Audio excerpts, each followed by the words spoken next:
नमस्कार दोस्तों, हमारे चैनल हरी एग्ज़ाम पॉइंट में आपका बहुत बहुत स्वागत है। मित्रों, हमने अधिगम के बारे में पढ़ लिया था, अधिगम की अवस्थाएं पढ़ ली थी और आज हम भाग 8 में पढ़ने जा रहे हैं अधिगम के पठार और इसके साथ में ही पठार निर्माण के कारण और पठार जो अधिगम के वक्र है इत्यादि के बारे में पढ़ेंगे। तो मित्रों, आप हमारे चैनल को सब्सक्राइब करें, लाइक करें, कमेंट करें और अन्य मित्रों तक शेयर करें ताकि हम अन्य लोगों से भी जुड़ सके और हमारे चैनल की ग्रोथ कर सके। इसलिए आप इसको अधिक से अधिक शेयर कीजिए। तो चलो मित्रों, हम बिना देरी किए हुए आगे बढ़ते हैं। भाग 8 में अधिगम के पठार हम जानेंगे। अधिगम के पठार साइकोलॉजी के एक एक पार्ट करके हम अध्ययन करते जा रहे हैं, तो संपूर्ण साइकोलॉजी करा दी जाएगी। तो आज हम स्टार्ट करते हैं अधिगम के पठार भाग 8। तो मित्रों, जो अधिगम के पठार है ये कैसे बनते हैं, इनका निर्माण कैसे होता है इत्यादि के बारे में जानेंगे। अधिगम के पठार मित्रों, जैसे कि ये सीखने की मात्रा है, ये सीखने की मात्रा हो और ये सीखने का समय है। और इस प्रकार से कोई बालक सीख रहा है, फिर बीच में सीखना बंद कर दिया और फिर बाद में पुनः उसने सीखना स्टार्ट कर दिया। तो बीच का जो ये टाइम है, बीच का जो ये सीखने का टाइम है, ये बीच में जो सीखना बंद कर दिया था, इसी को क्या बोला जाता है? अधिगम का पठार बोला जाता है। क्या बोला जाता है? अधिगम का पठार बोला जाता है। इस बात को आप समझने का प्रयास कीजिए। आगे हम बात करते हैं पठार निर्माण के कारण। पठार निर्माण के कारण हो सकते हैं, जैसे कि कोई भी अध्यापक किसी टॉपिक को लेकर पढ़ा रहा है तो उस टॉपिक को जब परिवर्तन करता है, जैसे कि जलवायु पढ़ा रहा है, जैसे कि भारत की जलवायु के बारे में पढ़ा रहा है, तो जलवायु को जैसे ही जलवायु का टॉपिक ख़त्म होगा तो मान लो जैसे कि वो भारत की नदियों के बारे में पढ़ाना शुरू करेगा, तो उसमें क्या है, बच्चे में, बालक में पठार बनने की संभावनाएं होती है। तो जैसे ही बिंदु परिवर्तन करता है अध्यापक, तो पठार बनने की संभावनाएं होती है। आगे हम बात करते हैं विषय वस्तु की प्रकृति। विषय वस्तु की प्रकृति कैसी है? जैसे कि विषय वस्तु यदि सरल है तो क्या है, बालक सीखना स्टार्ट कर देगा, और यदि विषय वस्तु जटिल है तो बालक में क्या है, पठार उत्पन्न होने लगेगा। तो यानी कि यदि विषय वस्तु जटिल होती है तो पठार का निर्माण होता है। शिक्षक का व्यवहार, यदि शिक्षक किस प्रकार से छात्रों के साथ में व्यवहार करता है ना, और वह जैसे कि छात्रों के साथ में अच्छा व्यवहार करता है तो उनका यानी कि पठार क्या है, बनता नहीं है और वह आगे सीखते चले जाते हैं। और यदि कठोर व्यवहार है, अध्यापक का कठोर व्यवहार है, तो क्या है, वह सीखते नहीं है। शिक्षक की जो शिक्षण की विधियाँ हैं, शिक्षक की शिक्षण की विधियाँ हैं, यदि शिक्षक के पास में जो शिक्षण की विधि नहीं है तो उसके पास में कुछ भी नहीं है। अर्थात शिक्षक के लिए शिक्षण विधियाँ बहुत इम्पोर्टेंट है। यदि बालक को एक विधि से समझ में नहीं आ रहा है तो उसे अन्य विधि से, दूसरी विधि से समझाने का प्रयास करें। और बालक की जो सीखने की इच्छा है, बालक की सीखने की इच्छा है, इम्पोर्टेंट तो ये है कि बालक की यदि सीखने की इच्छा है, उसकी रुचि है, तो बालक अपने आप सीखता चला जाएगा। और बालक की यदि सीखने की इच्छा ही नहीं है तो अवश्य ही पठार बन जाएगा, अर्थात वह सीखना ही नहीं चाहता। और आगे हम देखते हैं सीखने का समय। सीखने का समय भी, यदि बालक शुरू में यानी जो शुरू में बाल्यावस्था है उसमें तीव्र सीखता है, फिर किशोरावस्था में बंद कर देता है, फिर प्रौढ़ावस्था में पुनः धीरे धीरे स्टार्ट करता है। तो इस प्रकार से सीखने का टाइम भी क्या है, बालक के जो पठार है उसका निर्माण करता है। आगे हम देखते हैं अधिगम के वक्र। अधिगम के वक्र होते हैं 4। अधिगम के 4 वक्र होते हैं। ये कौन कौन से होते हैं, एक एक को जान लेते हैं हम। पहला जो अवक्र होता है वह धनात्मक या सकारात्मक अधिगम वक्र होता है। धनात्मक या सकारात्मक अधिगम वक्र होता है मित्रों, यह है जैसे कि सीखने की मात्रा और यह है सीखने का समय। जैसे कि बालक यानी मंद गति से सीख रहा है, मंद गति से सीख रहा है, और सीखते सीखते ही यदि वह तीव्र गति से सीखने लग जाता है, अधिक तीव्र गति से सीखने लग जाता है, पहले तो मंद गति से सीख रहा था और फिर बाद में तीव्र गति से सीखने लग गया, तो जो तीव्र गति से सीख रहा है, बाद में तीव्र गति से सीख रहा है, इसी को क्या बोला जाता है, धनात्मक या सकारात्मक अधिगम वक्र बोला जाता है। दूसरा होता है ऋणात्मक अधिगम वक्र। ऋणात्मक अधिगम वक्र क्या होता है मित्रों, ये सीखने की मात्रा है, ये सीखने का समय है। पहले बालक तीव्र गति से सीख रहा था और सीखते सीखते ही क्या है, वो मंद गति से सीखना स्टार्ट कर दिया, उसने मंद गति से सीखना स्टार्ट कर दिया। तो इस प्रकार से जैसे कि पहले तो तीव्र और बाद में मंद गति से सीखना स्टार्ट किया, तो इसी को बोला जाता है ऋणात्मक या नकारात्मक अधिगम वक्र बोला जाता है। आगे हम बात करते हैं सरल रेखीय वक्र। ये सरल रेखीय वक्र भी बोला जाता है और इसको द्विकोणीय अधिगम वक्र भी बोला जाता है। मित्रों, इसमें क्या होता है, इसमें बालक यानी समान गति से सीखता है। ये सीखने की मात्रा है, ये सीखने का समय है, और बालक ऐसे एक समान गति से सीखता चला जाता है। तो इसको क्या बोला जाता है, ये एक सरल रेखा के समान बन गया, सीधी रेखा के समान बन जाता है। अधिगम वक्र जब सीधी रेखा के समान बनता है तो यह कहलाता है सरल रेखीय वक्र कहलाता है। आगे हम बात करते हैं एस या यूं आकार अधिगम वक्र। एस या यूं आकार अधिगम वक्र कैसे होता है, ये सीखने की मात्रा है और ये सीखने का समय है। जब बालक इस प्रकार से सीखता है, यानी कि कभी कम कभी ज़्यादा, कभी कम कभी ज़्यादा, इस प्रकार से सीखता चला जाता है, तो क्या बोला जाता है, इसको एस या यूं आकार, अर्थात यानी कि ये एस जैसी साइज में लग रहा है और यह यूं जैसी साइज में भी लग रहा है, तो इसको एस या यूं आकार का अधिगम भी कहा जाता है। तो मित्रों, ये अधिगम के 4 वक्र हो गए।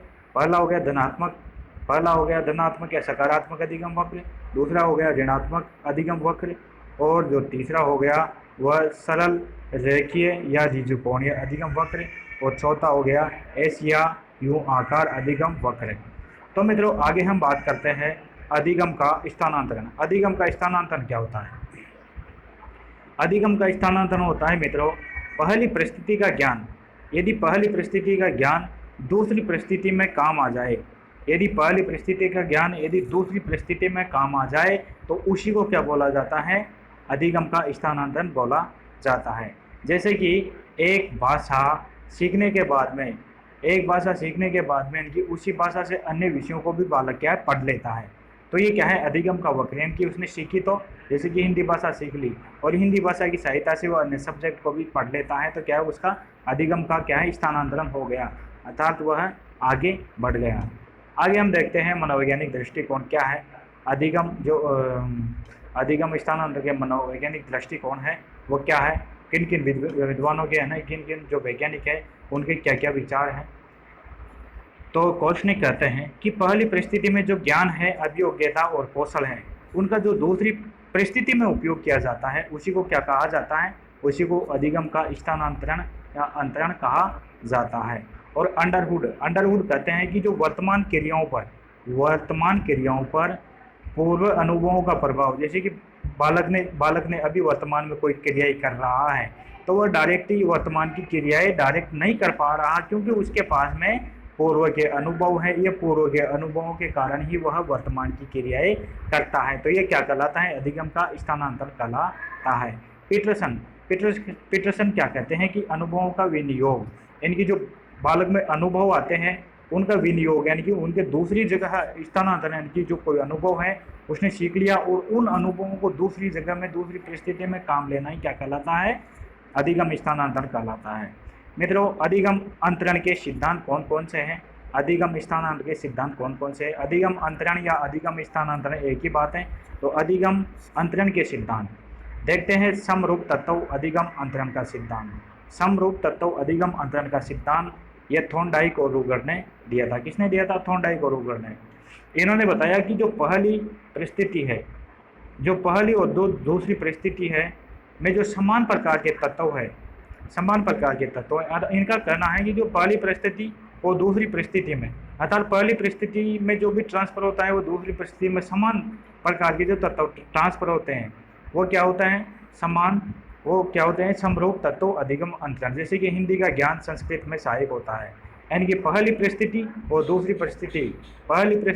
परिस्थिति में यदि समानताएं हैं तो क्या है, वो क्या कहलाते हैं, समरूप तत्व अधिगम अंतरण का सिद्धांत कहलाता था, समरूप तत्व कहलाते हैं। जैसे कि हिंदी का ज्ञान संस्कृत में काम आता है, हिंदी का ज्ञान, तो हिंदी भी लगभग संस्कृत जैसी है, यानी कि संस्कृत से ही हिंदी का निर्माण हुआ है, तो लगभग हिंदी से क्या है, संस्कृत का काम चलाया जा सकता है, संस्कृत से हिंदी का काम चलाया जा सकता है कुछ हद तक। तो इस प्रकार से समान तत्व जो दोनों परिस्थितियों में यदि समानताएं हैं तो क्या बोलते हैं, उसको समरूप तत्व अधिगम अंतरण कहा जाता है। आगे हम बात करते हैं सामान्यकरण का अधिगम अंतरण सिद्धांत। सामान्यकरण का अधिगम अंतरण सिद्धांत क्या होता है? किसी कार्य को सामान्य रूप से ग्रहण करना या उस कार्य में सामान्य होना। जैसे कि एक शिक्षक विनियमित रूप से, अर्थात मैं इसको समझाता हूँ, यानी जो कोई कार्य जो अध्यापक कर रहा है, तो क्या है वह अध्यापक कर रहा है, जैसे कि कोई कार्य को करता है सामान्य रूप से 50 बालकों को पढ़ाता है, तो 50 बालकों को क्या है उसको कहीं पे भी पढ़ाया जाए 50 बालकों को पढ़ा देगा, क्या उसके लिए वो सामान्य हो चुका है।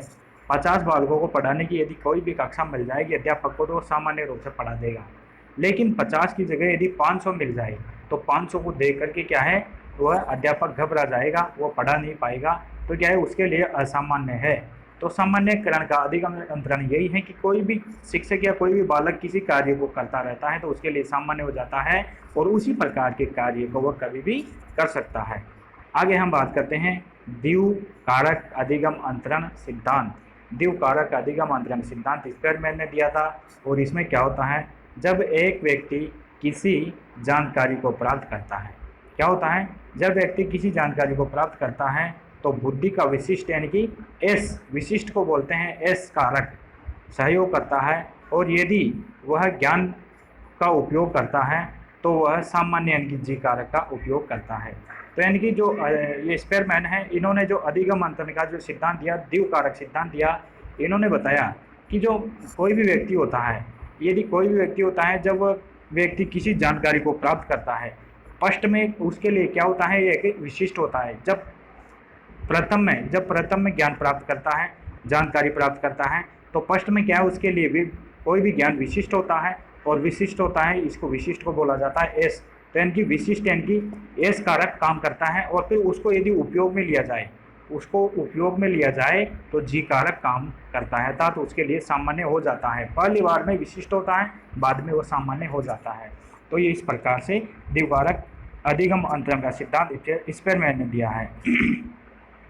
आगे हम बात करते हैं समग्रता का अधिगम अंतरण का सिद्धांत। समग्रता का अधिगम अंतरण का सिद्धांत कोहलर ने दिया।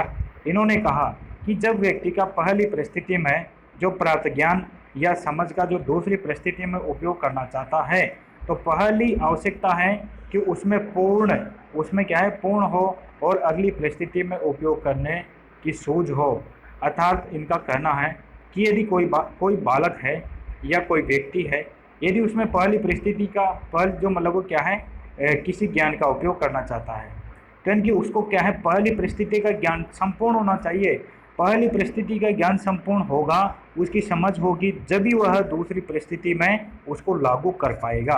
यह किसका कहना है, यह यानी कि समग्र जानकारी, पहली परिस्थिति की समग्रता का सिद्धांत है ना ये, तो पूर्ण या समग्र जानकारी होनी चाहिए, तभी वह दूसरी परिस्थिति में उसको लागू कर सकेगा। तो यह कोहलर ने दिया था। आगे हम बात करते हैं मूल्यों के अभिज्ञान या आदर्श का सिद्धांत। मूल्यों के अभिज्ञान या आदर्श का सिद्धांत दिया था बागले ने। मूल्यों के अभिज्ञान या आदर्श का सिद्धांत किसने दिया था, बागले ने दिया था। इन्होंने बताया था कि व्यक्ति के कुछ गुण उसके आदर्श बन जाते हैं और केवल आदर्श गुणों का ही अंतरण आसानी से हो सकता है। उदाहरण के तौर पर जैसे कि एक गणित का टीचर है, एक गणित का अध्यापक है, वह बालकों को गणित पढ़ाता है और अचानक यदि वह सामाजिक पढ़ाने लग जाए तो बालक उनसे सीखना बंद कर देंगे। अर्थात सामान्य गुणों का जो मूल्यों के जो अभिज्ञान या आदर्श, अभिज्ञान बोलते हैं, आदर्श को बोलते हैं।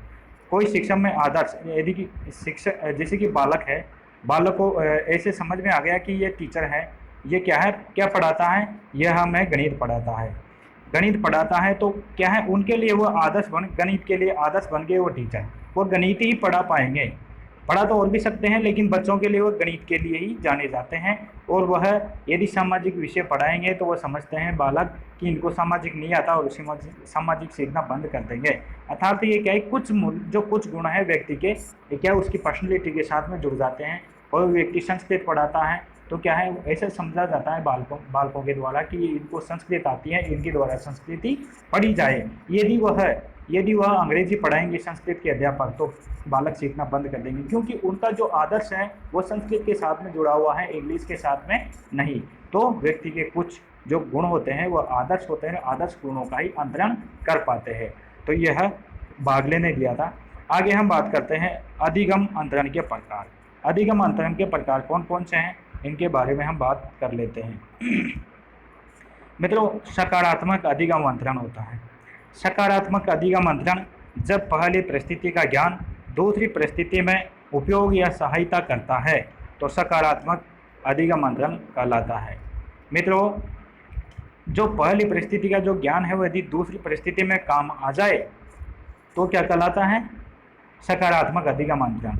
और मित्रों, ये कार्य क्या है? छोटे से बड़े की ओर, उच्चता की ओर होता है, यानी कि निम्न से उच्चता की ओर गमन करता है।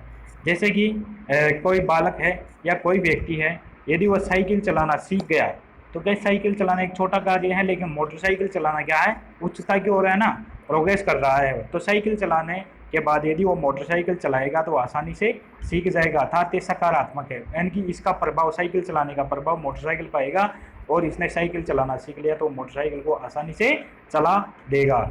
आगे हम बात करते हैं हिंदी सीखने के बाद में यदि वह संस्कृत सीखता है, हिंदी सीखने के बाद में संस्कृत सीखता है तो आसानी से कुछ हिंदी के प्रभाव से वह संस्कृत को भी सीख लेगा, अर्थात हिंदी का प्रभाव संस्कृत पर पड़ रहा है। तो क्या ये सकारात्मक अधिगम अंतरण है। आगे हम बात करते हैं नकारात्मक या ऋणात्मक अधिगम अंतरण। जब पहली परिस्थिति का ज्ञान दूसरी परिस्थिति में कठिनाई या बाधा उत्पन्न करे तो नकारात्मक अधिगम अंतरण कहलाता है। अर्थात अचानक परिस्थिति का क्या है, वहाँ से क्या होना, निम्न हो जाना। अचानक परिस्थिति का उच्च से निम्न हो जाना ही क्या कहलाता है? नकारात्मक या ऋणात्मक अधिगम वक्र कहलाता है, अंतरण कहलाता है। मित्रों, जैसे कि मोटरसाइकिल चलाना सीख दिया, मोटरसाइकिल चलाने के बाद में यदि कोई भी व्यक्ति साइकिल चलाएगा तो उसको कठिनाई उत्पन्न होगी, अर्थात वो साइकिल चलाने में उसको दिक्कत हो जाएगी। मोटरसाइकिल चलाना कठिन बात है, तो ये उच्चता की ओर है। मोटरसाइकिल चलाना उच्चता की ओर है और साइकिल चलाना निम्नता की ओर है, अर्थात उच्चता से निम्नता की ओर आएगा तो उसको दिक्कत हो जाएगी, क्योंकि ये पहली सीढ़ी है, इस सीढ़ी को सीखा नहीं और वो डायरेक्ट इसको सीख लिया। इसको तो सीख लिया लेकिन इसको सीखने का प्रयास करेगा तो कभी ना कभी वो फिसल सकता है। आगे हम बात करते हैं, कोई पुराना जूता है, पुराने जूते पहनते यदि वो कोई नया जूता पहनता है तो वो क्या है, उसको अनकम्फर्टेबल महसूस होता है, अर्थात तो उसको अच्छा नहीं लगता। तो क्या वो जो पुराने जूते हैं उनके साथ में उसका क्या है, समायोजन हो जाता है। तो ये क्या है, नकारात्मक अंतरण अधिगम है। आगे हम बात करते हैं शून्य अधिगम अंतरण। शून्य अधिगम अंतरण क्या होता है मित्रों? शून्य अधिगम अंतरण होता है कि जब पहली परिस्थिति का प्राप्त ज्ञान दूसरी परिस्थिति में कोई भी प्रभाव नहीं डालता, ये क्या कहलाता है? अधिगम अंतरण कहलाता, शून्य अधिगम अंतरण कहलाता है। क्या कहलाता है? शून्य अधिगम अंतरण कहलाता है। यानी कि जहाँ परिस्थितियाँ लगभग समांतर हो या विपरीत हो। शून्य अधिगम अंतरण में जहाँ परिस्थितियाँ लगभग समांतर या विपरीत हो, इसकी पहचान है। और इसको हम कैसे समझ सकते हैं? जैसे कि ये जो रहीमदास जी है, ये रहीमदास जी के दोहे याद करने के बाद यदि हम कबीर जी के दोहे याद करेंगे तो कठिनाई पैदा होगी, कोई प्रभाव नहीं पड़ेगा। इनके रहीमदास जी के दोहे अलग है, रहीमदास जी के दोहे तो अलग है और कबीरदास जी के दोहे अलग है, दोनों अलग अलग बात है, तो कोई भी प्रभाव नहीं पड़ेगा। तो ये क्या है, शून्य अधिगम अंतरण हो जाएगा। आगे हम बात करते हैं, जैसे कि बॉलिंग है, थोड़ा ये जूम हो गया, यानी कि बॉलिंग का ज्ञान है वह बैटिंग पर नहीं पड़ता। बॉलिंग का ज्ञान का प्रभाव क्या है, बैटिंग पर नहीं पड़ता। तो क्या कहलाता है? बॉलिंग का ज्ञान का प्रभाव बैटिंग पर नहीं पड़ता, तो यह कहलाता है शून्य अधिगम अंतरण। शून्य अधिगम अंतरण कहलाता है। तो इस प्रकार से हम इसको समझ सकते हैं। आगे हम बात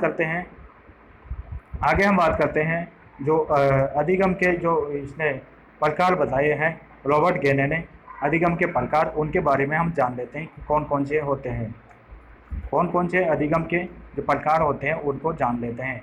तो रॉबर्ट गेने ने 8 प्रकार बताए हैं, 8 प्रकार रॉबर्ट गेने ने बताए हैं मित्रों, इनको हम जानते हैं। पहला हो जाएगा संकेत अधिगम। पहला हम जानते हैं संकेत अधिगम हो जाएगा, संकेत अधिगम पहला हो जाएगा और यह पावलोव के सिद्धांत पर आधारित होता है। किस पर आधारित है? पावलोव के सिद्धांत पर आधारित है। थोड़ा डिस्टर्ब हो चुका है, 1 मिनट रुकिएगा।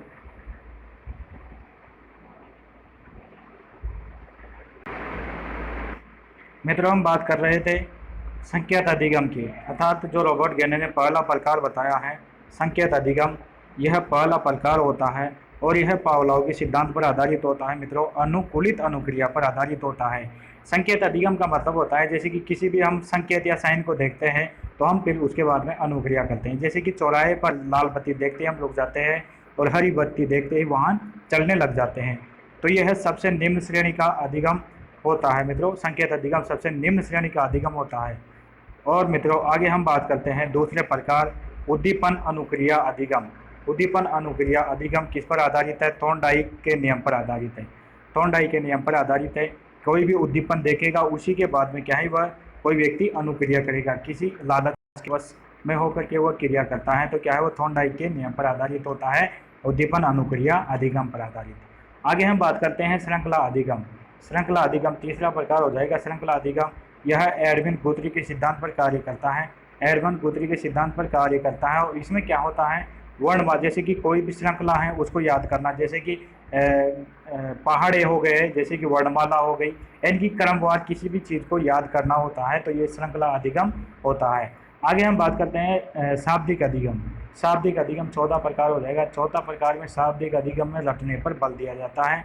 जैसे कि कोई कविता याद करना होता है, किसी भी गीत को याद करना होता है, तो यानी कि किसी भी शब्दों को कविता में शब्दों को याद करना होता है, तो कविता हो गया, गाना हो गया, गीत हो गया, आदि को याद करना क्या कहलाता है, शाब्दिक अधिगम होता है और ये रटने पर आधारित होता है।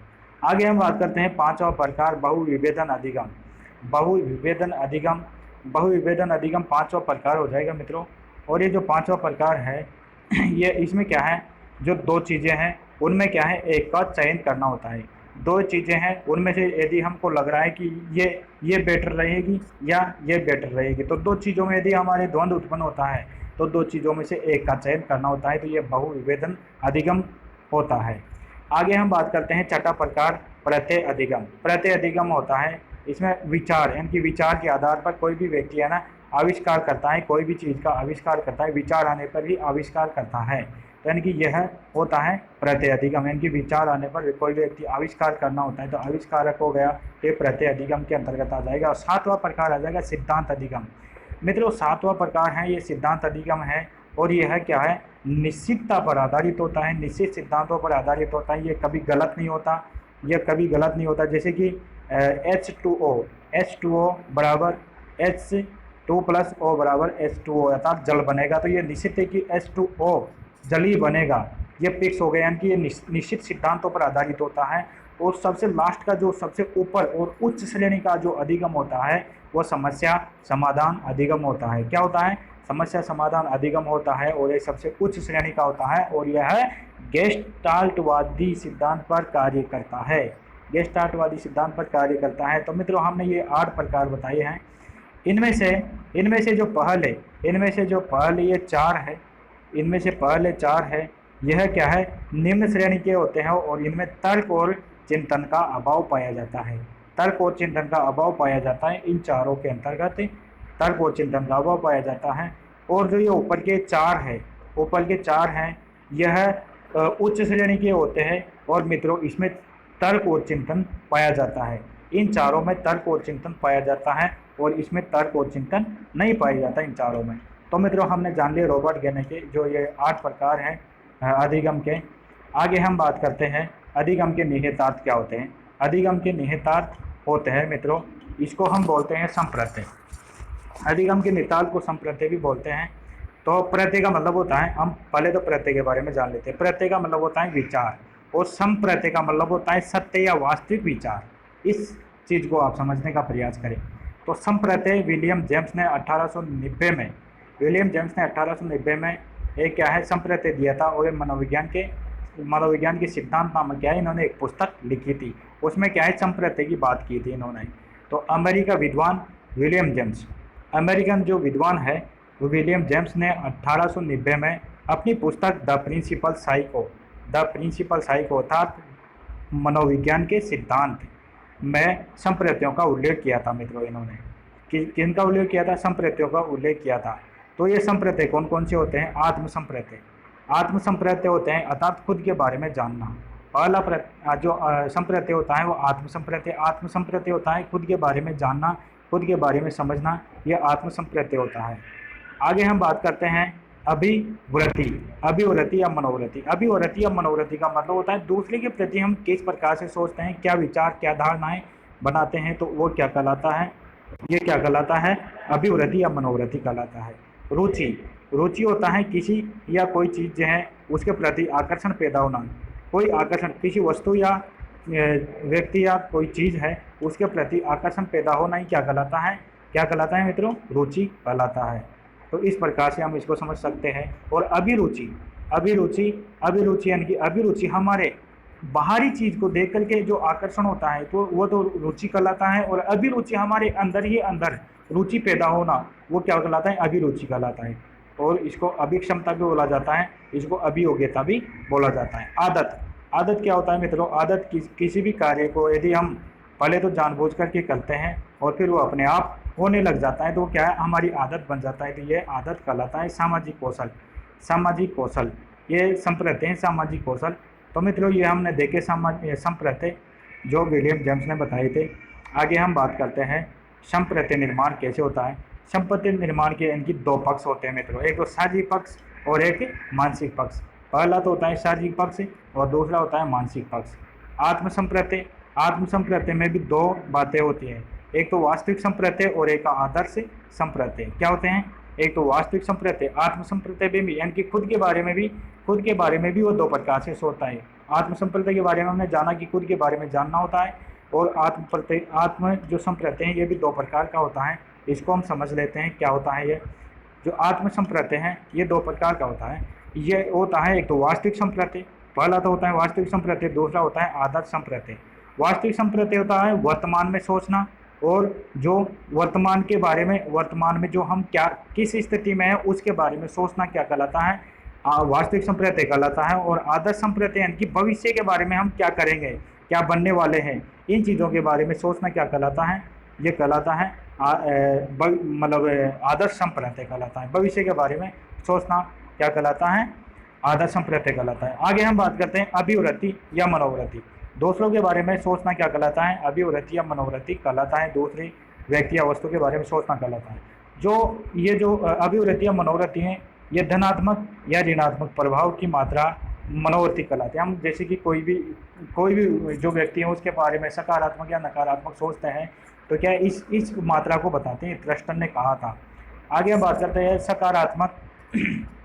सकारात्मक क्या होता है, एक व्यक्ति को इनकी इसी को सकारात्मक जो अभिवृत्ति है, हम किसी व्यक्ति के बारे में सोचते हैं तो सकारात्मक ही सोचना चाहिए, नकारात्मक नहीं सोचना चाहिए। अर्थात नकारात्मक जो होती हैं ये नकारात्मक अभिवृत्ति होती हैं, जन्मजात और अर्जित दोनों होती है मित्रों, जन्मजात और अर्जित दोनों होती है। और एक दूसरा होता है सकारात्मक, नकारात्मक और शून्य, ये शून्य अभिवृत्ति भी होती है जो किसी के बारे में कुछ भी नहीं सोचता। आगे हम बात करते हैं रुचि। रुचि क्या होता है, स्वेच्छा या आकर्षण होता है, किसी चीज़ को देख करके उसके पास उसकी यानी कि इच्छा जागृत होना या आकर्षण पैदा होना क्या कहलाता है, रुचि कहलाता है। विलियम मैकडूगल के अनुसार इनकी व्यक्ति या वस्तु या क्रिया के प्रति जो होने वाला आकर्षण है वह रुचि कहलाता है। और एक शिक्षक को बालकों की रुचि के अनुसार ही प्रेरणा देनी चाहिए, बालकों की इच्छा हो तभी पढ़ाना चाहिए, और ऐसी रुचि प्रदान करना चाहिए, ऐसी रुचि जागृत करना चाहिए कि बालक स्वतः ही पढ़ने लगे। एक शिक्षक वही सफल होता है कि बालकों में रुचि जागृत करे, वही सफल होता है। आगे हम बात करते हैं अभिरुचि या अभियोग्यता क्या होता है। हमने जान लिए वैसे तो पहले, लेकिन इनके बारे में थोड़े और जान लेते हैं। इनके बारे में जानते हैं। जो अभिरुचि या अभियोग्यता होता है, किसी व्यक्ति का पद होता है वह उसकी अभिरुचि या अभियोग्यता होती है। जैसे कि किसी व्यक्ति को हम डॉक्टर के नाम से जानते हैं, शिक्षक के नाम से जानते हैं, इंजीनियर या किसान के नाम से जानते हैं, तो क्या है वो उनकी अभियोग्यता है, वो उनके गुण है। किसान के गुण किसान में ही होंगे, इंजीनियर के गुण इंजीनियर में ही होंगे। तो क्या है, उस व्यक्ति की पहचान यदि उसके पद से होती है तो वह है अभिरुचि या अभियोग्यता कहलाती है, उसकी वह अभिक्षमता है। अब ये अलग अलग प्रकार के होते हैं मित्रों, जैसे कि यांत्रिक अभिरुचि इंजीनियर में पाई जाती है, मिस्त्री में पाई जाती है, चालक में पाई जाती है, मैकेनिक में पाई जाती है। कलात्मक अभिरुचि पाई जाती है, चित्रकार में पाई जाती है, मूर्तिकार में पाई जाती है, शिल्पकार में पाई जाती है और संगीतकार में पाई जाती है। आगे हम देखते हैं शैक्षिक अभिरुचि यानी कि शिक्षक होता है, विद्यार्थी होता है, पत्रकार होता है, लेखक होता है, कवि होता है और दार्शनिक होता है, इनमें क्या है शैक्षिक अभिरुचि पाई जाती है। और संवेदनात्मक अभिरुचि क्या होता है, संवेदनात्मक अभिरुचि जैसे कि कोई संवेदना दिखाता है, जैसे कि डॉक्टर है तो डॉक्टर के पास में भी क्या है संवेदनाएं होती हैं। पुलिस यानी कि वो संवेदनाओं से ही क्या है किसी व्यक्ति है उसका इलाज कर पाता है। और पुलिस में भी ऐसा संवेदना अभिरुचि पाई जाती है, और वकील में भी संवेदना पाई जाती है। ये संवेदना ही व्यक्त करते हैं, इसीलिए इसमें संवेदना अभिरुचि पाई जाती है। आगे हम बात करते हैं सामाजिक अभिरुचि। सामाजिक अभिरुचि में आ जाएगा समाज सेवी आ जाएगा, समाज सुधारक आ जाएगा, राजनेता आ जाएगा। आगे हम बात कर रहे हैं मित्रों आदत। आदत क्या होता है, आदत होता है किसी, मैंने बता दिया कि किसी कार्य को बार बार करना या अपने स्वभाव में उतारना, किसी कार्य को बार बार करना या अपने स्वभाव में उतारना, अर्थात आदत को, आदत क्या है किसी कार्य को सरल बनाने का कार्य करती है। यदि कोई कार्य कठिन है तो उसको अपनी आदत बना लो, उसको बार बार करते जाओ तो अपने आप वो क्या है सरल हो जाएगा। तो इस प्रकार से आदत, और आदत के बारे में गेरेट ने क्या कहा है उनको भी हम जान लेते हैं। गेरेट क्या कहते हैं, गेरेट कहते हैं कि आदत क्या होता है कि जो इतनी बार दोहराया जाता है कि यंत्रवत हो जाए, अर्थात तो वह मशीनिक रहते हैं कि जैसे कि मशीन करती है वैसे ही ऑटोमेटिक होने लग जाए। यानी कि जो इतनी किसी भी कार्य को इतनी बार दोहराने पर वो ऑटोमेटिक होने लग जाए, यंत्रवत होने लग जाए, तो वो आदत कहलाता है। और लाडेल, लाडेल क्या कहते हैं, लाडेल कहते हैं कि प्रारंभ में तो क्या है जानबूझकर, प्रारंभ में तो जानबूझकर या स्व इच्छा से करते हैं और फिर बार बार स्वतः ही इनकी होने लग जाता है। कोई भी कार्य है, लाडेल कहते हैं कि कोई भी कार्य है उसको प्रारंभ में तो क्या है हम जानबूझ करके करते हैं, जानबूझ के करने पर भी वो नहीं हो पाता, लेकिन हम जानबूझ कर करते रहते हैं करते रहते हैं करते रहते हैं, तो अचानक क्या हुआ है हमारे स्वभाव में, हमारी आदत में वैसा प्रभाव पड़ता है कि वो अपने आप स्वतः ही होने लग जाता है। तो मित्रों आदतें दो प्रकार की होती हैं, एक तो आदतें अच्छी भी होती हैं और आदतें बुरी भी होती हैं। और मित्रों हमारे जीवन में अच्छी आदतों को ही अपनाना चाहिए। आगे हम बात करते हैं Duke of Wellington. Duke of Wellington के अनुसार आदत क्या है। ड्यूक ऑफ वेलिंगटन कहते हैं कि व्यक्ति का दूसरा स्वभाव जो सामान्य से 10 गुना अधिक होता है। जो हमारी आदत में कोई भी कार्य आ जाता है तो हमारी आदत में आने पर वह जो सामान्य कार्य है उससे क्या वह 10 गुना अधिक हो जाता है। और रायबर्न कहते हैं, रायबर्न क्या कहते हैं कि सीखना आदत के निर्माण की प्रक्रिया है, सीखना आदत के निर्माण की प्रक्रिया है। तो इस बात को आप समझने का प्रयास कीजिएगा। और मित्रों आगे हम बात करते हैं वैलेंटाइन ने जो आदतों के 7 प्रकार बताए हैं उनके बारे में। अर्थात वैसे तो इन्होंने 7 प्रकार ही बताए हैं मित्रों, इसको याद करने की जो सही ट्रिक है उसको हम समझने का प्रयास करते हैं। वैलेंटाइन डे कब मनाया जाता है, 7 फरवरी को मनाया जाता है। और 14 फरवरी को मनाया जाता है। वैलेंटाइन डे 14 फरवरी को मनाया जाता है। और 14 में जब 2 का भाग दिया जाता है तो 7 ही बचते हैं। तो यानी कि हम वैलेंटाइन डे के दिन 7 आदतें को अपनाते हैं, ऐसा समझने का प्रयास कीजिए। यानी कि वैलेंटाइन है इनका नाम, और वैलेंटाइन डे 14 फरवरी को मनाया जाता है और 14 का आधा 7 होता है। तो इन्होंने 7 प्रकार बताए हैं। अब इन्होंने कौन कौन से प्रकार बताए उनको भी हम जान लेते हैं। ये 7 प्रकार हैं। एक तो है यांत्रिक आदतें। यांत्रिक आदतें में होता है जैसे कि यांत्रिक यानी कि मशीनी कोई बाहरी चीज़ों को हम जैसे कि सजना सवरना होता है, जैसे कि कपड़ों के बटन बंद करना होता है, जूतों के फीते बांधता है, टाई बंद करना, ये क्या है यांत्रिक आदतें हैं होती है। और दूसरा होता है शारीरिक अभिलाषा संबंधी आदतें। शारीरिक अभिलाषा संबंधी आते हैं हमारी शरीर की पूर्ति, जैसे कि हमारी आदत में जैसे कि जितने भी बुरी चीज़ें होती हैं शारीरिक अभिलाषा की, जैसे कि चाय पीना एक बुरी बात है, शराब पीना एक बुरी बात है, धूम्रपान करना एक बुरी बात है। तो क्या है शारीरिक अभिलाषा हमारी शरीर की संतुष्टि के लिए ही हम इन चीज़ों का सेवन करते हैं। तो ये क्या है शारीरिक अभिलाषा संबंधी आदतें होती है। तीसरी जो आदत है वो आ जाएगी नाड़ी तंत्र। नाड़ी तंत्र में आता है दांतों से नाखून काटना, मुंह से पेन चबाना और पैर पर पैर रख करके बैठना। हम नाड़ी तंत्र के बारे में ज्योतिष से बात करते हैं तो ऐसे बोला जाता है कि नाड़ी तंत्र में दोष है, ऐसे मतलब ज्योतिष बोलते हैं। तो ये ऐसी आदतों के कारण ही हमारे नाड़ी तंत्र में दोष आता है कि एक तो दांत से नाखून ना काटो, मुंह से पेन ना चबाओ और पैर पर पैर रख करके मत बैठो। तो ऐसी जो नाड़ी तंत्र में आती हैं ऐसी आदतें। दूसरी आदतें आ जाएगी भाषा संबंधी आदतें। भाषा संबंधी आदतें आप जानते हैं कि अपशब्द बोलना होता है ना, अशुद्ध बोलता है, तकिया कलाम का प्रयोग करता है, हकलाता है। तो आदि चीज़ें क्या है ये भाषा संबंधी आदतों में आ जाएगी, और विचारों संबंधी आदतों में आ जाएगी अच्छे और बुरे विचार। अच्छे और बुरे विचार यानी कि किसी व्यक्ति के बारे में अच्छे सोचना, बुरे सोचने, आप अब जानते ही हैं। और छठा जो आदत आ जाएगी, छठी हुई आदत आ जाएगी नैतिक आदतें। नैतिक आदतें आती है जैसे कि आदत, किसी का आदर करना, सत्य बोलना, प्रणाम करना, बड़ों का सम्मान करना, हाँ, बड़ों का कहा ना मानना, ये आदि आ जाएगा। और जो लास्ट की आ जाएगी, ये सातवीं आदत आ जाएगी भावना संबंधी आते हैं कि दया की भावना आती है, सहयोग की भावना आती है, प्रेम होता है, सहानुभूति होता है। तो ये वैलेंटाइन ने 7 प्रकार की आदतें बताई। तो मित्रों, आज के लिए हम यहीं रहने देते हैं और कल हम बात करेंगे सामाजिक कौशल की। तो मित्रों, आपको अच्छा लगे तो हमारे चैनल को हरी एग्जाम पॉइंट को सब्सक्राइब करें, लाइक करें, कमेंट करें और अधिक से अधिक शेयर कीजिए, ताकि हम अधिक से अधिक लोगों तक जुड़ सकें और हम उनको अच्छे से अच्छे साइकोलॉजी का ज्ञान प्रदान कर सकें, ज्ञान दे सकें।